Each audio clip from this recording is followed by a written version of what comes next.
लाए हर सोच ते असर लबैक दाए। अब पुत्रो सारी दुनिया मन गई है गुस्ताख नूं डर लबैक दाए। लबैक दा नारा इंज लाना कि यारो जिन्हां ने साडे बंदे फड़े ने उन्हां नूं पता लगे कि यार राती बंदे छड्डे ने। ओ इंज बंदे छड्डने ने क्योंकि असी नौकर हैं बाबे रिजवी दे। असी नौकर हैं बाबे रिजवी दे। साडी जग विच वखरी शान है। साडे लूलू रिजवी वसदा है। ए गैरत दी पहचान है।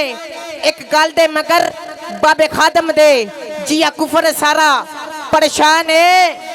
ये आंदे ने तुहानू खत्मे नबूवत दा जलसा नहीं करन देना। ओ मैं क्या जिथे मर्जी या रसूल अल्लाह दा जलसा करिए तुहाडे प्यो दा पाकिस्तान है। कोई मन्ने या ना मन्ने, कोई मन्ने या ना मन्ने, गल मुकदी मुकदी मुक गई है। हाँ ये ज़ुहेरन हसन शाह साहब ने अपनी मुछ नू वट नहीं दिता ते SHO दी मंजी पहले ही ठोक गई। ते ए हुक्मरानो मेरी ये बात कान खोल के सुन लो। पाकिस्तान तो बना ही हजूर की नाले पाक के सदके से है।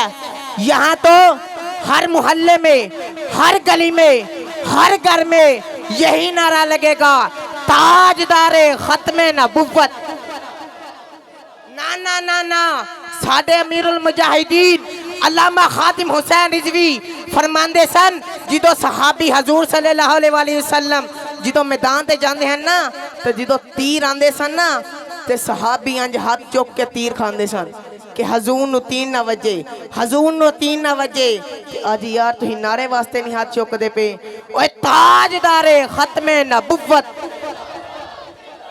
ओए ताजदारे खत्मे नबुव्वत। और मर्ज़ियां नवाज़ां नू, मर्ज़ियां दे यारां नू, मर्ज़ियां दे नाल नरम गोशत रखन वालियां नू ए दस दिओ जिदों तक ए गर्दना सलामन ने हजूर दे नाम च कद दिया रहनियां गुस्ताखे नबी की एक सजा। जेरा बंदा कहंदा है कि इंशाअल्लाह ताला ए गर्दना हजूर दे वास्ते कुर्बान ने ओ जरा हाथ चुक के नारा लाए गुस्ताखे नबी की एक सजा।